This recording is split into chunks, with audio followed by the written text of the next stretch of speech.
Moi, je suis prêt quand tu es prêt. Bon après-midi tout le monde. Bienvenue à la séance ordinaire numéro 8 du 25 août 2022 chez Valoris, au centre administratif de la Régie, situé au 107 Chemin du Maine central à Bury. Sont présents Mme Christelle Lefebvre, M. Raïs Kibon, M. Claude Charon, moi-même, Robert Roy, M. Denis Savage. Mme Lynne Boulanger est absente justifiée et M. Eugène Gagné. Séance ordinaire, comme je vous disais, numéro 8. Ouverture de la séance. Adoption de l'avis de convocation. Puis adoption de l'ordre du jour. Ça vous va? Est-ce qu'il y avait des points à ajouter, M. Belleau, ou si tout est correct? Tout est parfait. 4.1.1, adoption du procès verbal du 8 juin 2022. Je crois que tout le monde en a une copie. Est-ce que vous aviez des questions? Ça vous va? Parfait. Et l'adoption du procès verbal du 23 juin 2022. Vous en avez une copie aussi. Est-ce qu'il y avait des questions à ce niveau? Parfait. Comme vous voyez, je suis un old fashion, je suis pas encore au papier, moi. 6.1. Réunion... Attends, 5. Hein? Est-ce qu'il y avait des questions du public? Oh oui, y avait-il des questions des gens de l'extérieur? Non, aucune question du public pour aujourd'hui. Merci, madame. Tantôt, je vous ai agacé, hein? Une revanche, Jean. Elle est douce au cœur de l'Indien, comme il dit. Merci. Fait le point 6. 6.1. Objet, c'est réunion régulière du conseil d'administration. Modification de la date de tenue de la réunion du mois de septembre 2022. Recommandation, que la tenue de la réunion régulière du conseil d'administration pour le mois de septembre est déplacée au mercredi 21 septembre 2022. Tu ne veux pas expliquer pourquoi? Oui, parfait. Le but... Tantôt, hein, je disais qu'elle ne suivait pas. Là, c'est moi qui ne suis pas. Non. Le but est simple, c'est que nous, la semaine d'après, le Haut-Saint-François, la région du Haut-Saint-François, on a une rencontre à la FQM à Montréal. Fait qu'on ne pourra pas être présent. Fait que c'est pour ça qu'il a fallu déplacer. Pas la semaine d'après, le lendemain. Le 22. Non, nous, c'est... Oui, c'est ça. On est... Non, nous, normalement, la réunion était le 22. Oui, puis après... Le 22, le congrès de la FQM commence. C'est ça? Oui. Et donc, on l'a avancé. Vous avez raison. Bon. Vendu. Hein? Vous avez mon agenda? Elle a mon agenda. Oui, c'est tout ce qu'il fait. Parfait. 6.2. Convention collective 2021-2025, Syndicat des travailleurs et travailleuses de Valoris, CSN, lettre d'entente particulière pour les matricules 84 et 85. La recommandation, attendu qu'une convention collective est intervenue entre le syndicat des travailleuses et travailleurs Valoris CSN et la Régie de Valoris, attendu que cette convention collective est en vigueur entre le 1er janvier 2021 et le 31 décembre 2025, attendu que les travailleurs syndiqués matricules 84-85 ont adressé individuellement une demande de lettre d'entente auprès de la Régie pour bénéficier des conditions particulières pour une retraite progressive au sein de l'organisation en continuant d'occuper leur emploi respectif. Leur fonction. Entendu que la Régie est disposée à donner suite à chacune des demandes de lettres d'entente soumises, d'autoriser le président, le directeur général et secrétaire trésorier à signer les 2 lettres d'entente particulier pour le nom et au nom de la Régie. Parfait, madame? En résumé, en fait, c'est 2 personnes qui veulent prendre leur retraite, mais qui vont progressivement, donc qui diminuent leurs heures. Donc, ce qui est intéressant pour nous de ne pas les perdre. Là. Donc, surtout en pénurie de main-d'œuvre, on s'entend. C'est ça, puis qu'éventuellement... si on peut trouver quelqu'un pour les remplacer, on va pouvoir bénéficier d'un transfert de compétences, là, de connaissances. Donc, voilà. Parfait. Tout le monde est gagnant. Oui. 6.3. Mais donc là, il faut un vote? Non, nous, c'est tout de suite à l'unanimité. C'est une drôle de façon, mais c'est tout le temps comme donc, ça ici. Tout le monde est d'accord avec ça. Bon. 6.3, démarche de recherche pour combler la fonction de directeur général et secrétaire trésorier, composition du comité de sélection et affectation intérimaire. La recommandation. Considérant la nécessité de procéder immédiatement à une démarche pour combler la fonction de direction générale et secrétaire trésorier au sein de l'organisation suite au départ annoncé du titulaire actuel le 2 septembre prochain, qui est M. Claude Belleau. Ça fait drôle, titulaire, mais c'est M. Belleau. C'est ça. Excusez. Considérant qu'un comité de sélection doit être formé pour réaliser le mandat de recherche de candidature pour retenir un candidat ou une candidate pour occuper dans les meilleurs délais possibles cette fonction stratégique pour l'organisation, de désigner les personnes suivantes dans la composition du comité de sélection, soit M. Robert Roy, président de la Régie, Mme Christelle Lefebvre, vice-présidente de la Régie, Mme Ingrid Dubuc, du Bureau de l'environnement à la Ville de Sherbrooke, et M. Dominique Provost, directeur général de la MRC et du CLD du Haut-Saint-François, de nommer à titre intérimaire M. Denis Gilna à la fonction de directeur général et secrétaire trésorier à partir du 3 septembre 2022, qui agira également à titre de personne ressource du comité de sélection au besoin. Tout le monde est en accord? Ça vous va? 6.4, je n'ai pas le 6.4. Ça découle de la cette signature. décision-là. Donc, Oui. C'est les signatures administratives des effets bancaires. Je ne sais pas si vous aviez une résolution à ce sujet-là. De nommer comme signataire des effets bancaires, en remplacement de M. Claude Belleau, nommer M. Denis Gilna. C'est ça. Parce que je ne l'avais pas dans mes petits papiers. Voilà. Merci, Mme Lefebvre. 8.1, chèque. 8.1.1, liste des chèques émis le 16 juin et au 15 août, c'est-à-dire 2022. Recommandation que la liste des chèques émis entre le 16 juin et le 15 juillet 2022 soit et est déposée. Que la liste des chèques émis entre le 16 et le 15 août 2022 soit et est déposée. Je ne sais pas s'il y avait des questions au niveau des chèques, au niveau des montants, tout allait. 6.4, je n'ai pas le 6.4. Ça découle de la cette signature. décision-là. Donc, Oui. C'est les signatures administratives des effets bancaires. Je ne sais pas si vous aviez une résolution à ce sujet-là. De nommer comme signataire des effets bancaires, en remplacement de M. Claude Belleau, nommer M. Denis Gilna. C'est ça. Parce que je ne l'avais pas dans mes petits papiers. Voilà. Merci, Mme Lefebvre. 8.1, chèque. 8.1.1, liste des chèques émis le 16 juin et au 15 août, c'est-à-dire 2022. Recommandation que la liste des chèques émis entre le 16 juin et le 15 juillet 2022 soit et est déposée. Que la liste des chèques émis entre le 16 et le 15 août 2022 soit et est déposée. Je ne sais pas s'il y avait des questions au niveau des chèques, au niveau des montants, tout allait. Je sais qu'on avait discuté tantôt, là. Oui. Ouais.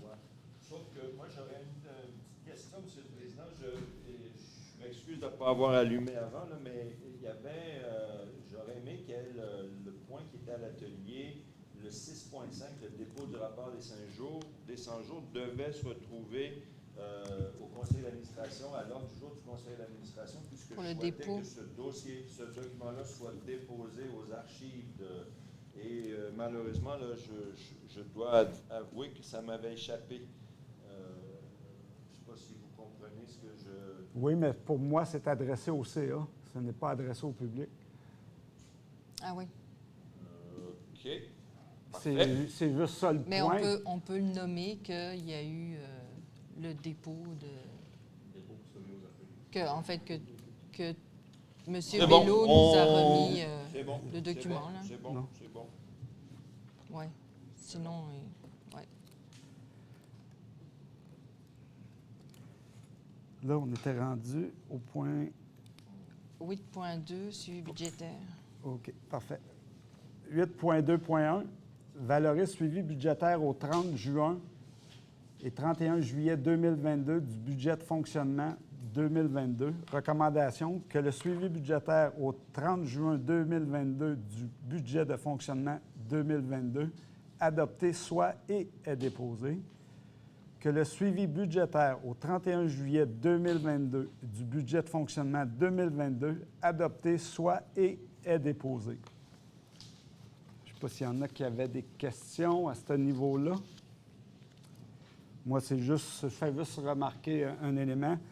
C'est juste pour vous dire qu'au niveau budgétaire, tout est en conformité avec ce qui suit présentement dans notre plan qu'on avait fait en début d'année. On est à 109 000 positifs, puis tout ce que je peux vous dire, on a 80 de la dette de rembourser. Présentement, tout va bien. Il n'y a pas de lacune, comme on dit, il n'y a pas de briques qui nous tombent sa tête. Là, fait que nos pronostics vont très bien à ce niveau-là, mais comme on dit, il faut continuer à travailler parce qu'il n'y a rien de gagné dans la vie. 8.2.2, fermeture du règlement 19, financement final d'emprunt. Fermeture du règlement d'emprunt numéro 19. Financement final. La recommandation. Attendu que le règlement d'emprunt numéro 19 autorisait un financement de dépenses maximales de 901 160 000,21 taxes nettes incluses, associées aux études, analyses et assistance technique divers pour le processus d'agrandissement de notre lieu d'enfouissement technique LET, attendu que les dépenses associées au règlement d'emprunt numéro 19 sont complétées, attendu qu'un montant de 656 726 et 16 sous fait l'objet d'un financement par une marge d'emprunt temporaire, attendu que le dit règlement d'emprunt doit maintenant faire l'objet du processus de fermeture nécessitant son financement final, attendu que le paiement final de cette dépense peut être assuré par l'utilisation de l'excédent de fonctionnement accumulé non affecté au 31 décembre 2021, attendu que cette orientation de financement final du règlement 19 avait été retenue par le Conseil d'administration dans le cadre de l'exercice budgétaire 2022 relatif à sa gestion 2022-2030 de la dépense de fonctionnement associée au remboursement annuel de la dette accumulée en fixant un plafond annuel de 4,6 millions. Il est autorisé d'utiliser l'excédent de fonctionnement accumulé non affecté au 31 décembre 2021 pour payer la dépense finale cumulée au règlement d'emprunt 19 au montant de 656 726 et 16 sous et de maintenir les affectations budgétaires des dépenses complémentaires payées à même l'équilibre budgétaire pour l'exercice 2019, 2020 et 2021. Je ne sais pas si, M. Gélinas, vous voulez expliquer un peu c'était quoi la démarche en gros, parce que là, c'est du théorique, là, mais je pense que beaucoup, je pense que l'explication... Ce serait bien de vulgariser un peu. Oui. Donc, en fonction des choix et des orientations du conseil d'administration, lors de l'exercice 2022, pour l'exercice 2022 qui est en cours, il avait été retenu 2 règlements qui sont actuellement en opération, qu'on doit fermer normalement cette année. Donc, il y avait le règlement 19 dont on vient de parler qui concernait surtout des études relatives à l'agrandissement du LET. Et l'option, Monsieur le Président le montre, c'est que l'option, c'était de contrôler notre dette à long terme à 4,6 millions de dollars par année dans notre budget de dépenses. Et pour faire ça, il y avait des choix qui sont exprimés avec cette résolution-là, de payer comptant à même nos réserves accumulées, la dépense plutôt que le financer sur, c'était 15 ans à l'époque. Donc, ça nous permet de contrôler nos dépenses puis éviter d'avoir à mettre plus d'argent comme budget de remboursement de la dette pour les prochaines années. Parfait. Merci beaucoup, M. Gélinas. 8.3.1, liste des contrats comportant une dépense de 25 000 et plus adjugée par Valoris. Recommandation que la liste A, liste des contrats comportant une dépense de 25 000 et plus adjugée par Valoris juin 2022 soit et est déposée. Que la liste B, liste des contrats entre 2 000 et 5 000 et 25 000 conclus avec un fournisseur totalisant 25 000 depuis le début de l'exercice financier, soit et est déposée. Que la liste C, liste des contrats entre 2 000 et 25 000 conclus avec un fournisseur ayant atteint 25 000 au cours d'un mois précédent en 2022, soit et est déposée. Que la liste A, liste des contrats comportant une dépense de 25 000 et plus adjugée par Valoris juillet 2022, soit et est déposée. Que la liste B, liste des contrats entre 2 000 et 25 000 conclus avec un fournisseur totalisant 25 000 depuis le début de l'exercice financier, soit et est déposée. Que la liste C, liste des contrats entre 2 000 et 25 000 conclus avec un fournisseur ayant atteint 25 000 au cours d'un mois précédent en 2022, soit et est déposée. Excusez si c'est long, c'est parce qu'on a 2 mois de rattrapage à faire, là, fait que C'est un peu redondant. c'est un peu redondant, là, mais c'est l'obligation légale. 9.1. Objet, Valoris tonnage de matières résiduelles acheminées au site de Boré, mensuel juin et juillet 2022, cumulatif aussi 2021. Que le bilan mensuel et cumulatif au 31 juin 2022 et, je vais le mettre les deux ensemble, 31 juillet 2022, du total de matières résiduelles acheminées au site de Boré soit et est déposé. Vous regarderez, il y a des beaux bilans. Certaines municipalités qui ont augmenté, mais il y a eu des gros rebuts. Je sais que pour certaines municipalités, c'est que ça a fait exploser à la hausse. Mais je pense qu'il y a du travail qu'on peut faire encore en amont pour réduire l'enfouissement, surtout au niveau des gros rebuts, là. Il y aura un travail de fond à faire au niveau des municipalités à ce sujet-là pour voir. Tu sais, il y a des règles qui disent qu'en principe, on ne devrait plus ramasser le bois, on ne devrait plus ramasser les TV, les électroménagers. Fait que je pense qu'on va falloir mettre de l'emphase là-dessus pour les prochaines années. Puis au moins les détourner vers les éco-centres. Je pense que ça va être notre porte de solution à ce niveau-là. Ouais, Sherbrooke, on ne le fait plus. Et Mais Centre de tri multimatière, 9.4.1, Valoris, mise de fonds de la régie Valoris, demande d'aide financière au programme de soutien au développement des débouchés innovation technologique pour le traitement des matières résiduelles au Québec, volet 2.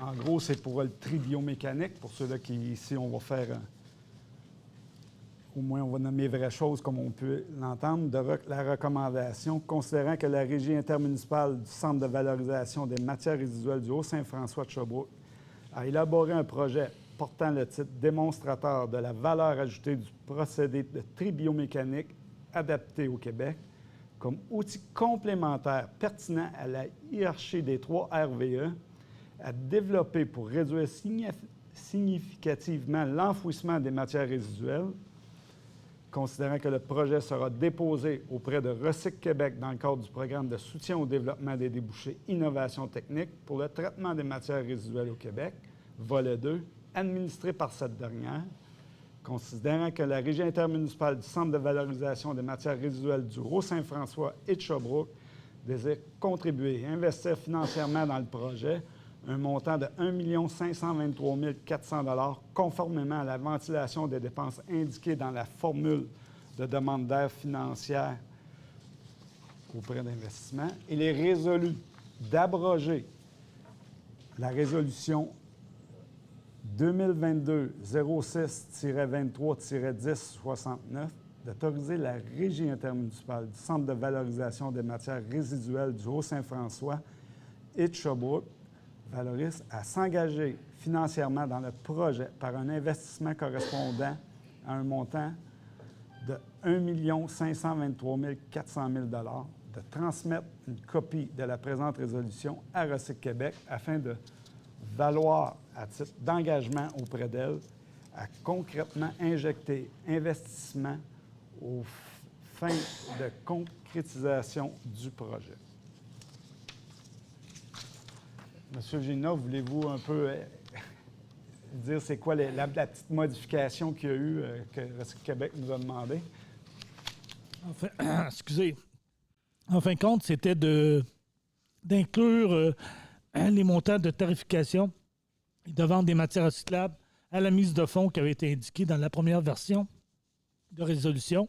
Donc, c'est pour ça qu'on est obligé de modifier l'ancienne résolution pour confirmer à Recyc Québec qu'on va verser la différence entre le million de dollars demandé pour la subvention et le coût total du projet de 2 523 000. Donc, c'est le montant de 1 523 400 000 qui est demandé et qui est confirmé comme étant la mise à fond que Valoris mettra dans le projet, éventuellement. Parfait.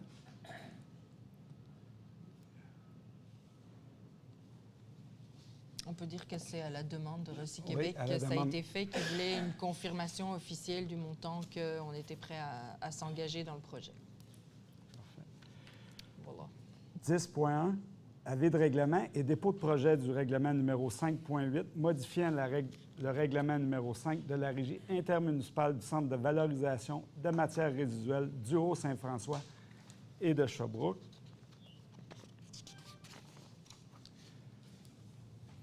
Le délégué, la déléguée, là j'ai besoin d'une personne,